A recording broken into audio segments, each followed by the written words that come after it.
Wow naman! Wow! Wow!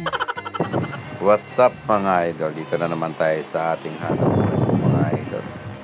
Unang biyahe, napakasakit ng araw pero kailangan natin kumita mga idol. Bahala ka sa buhay mo. Ginusto mo yan eh.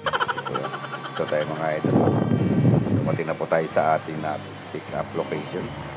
Medyo madugo-dugo ito ngayon. Paano masabi? Kasi hindi marunong si ma'am mag-English. Kaya tinanong ko kung marunong sa Tagalog, kaunti lang daw. Naku, patay na tayo dito. Lang, sinyas-sinyas lang tayo mga idol. Nakaintindihan naman siguro si ma'am sa ganun. Ayan mga idol, papunta na po kami sa drop-off po ni ma'am. Tumuro na po si ma'am. Pupunta na siya muna sa bangko. Kasi wala daw siya pang cash po mga idol. Ayan. Sabi natin, yes, yes, yes. Oh, ang gulo na naman. Ang gulo magsalita eh. Hindi maintindihan ba sinabi?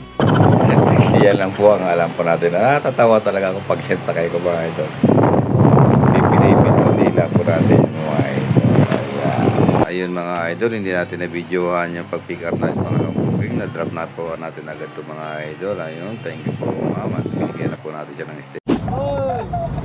Hey, boss. Eh, shoutout mo na.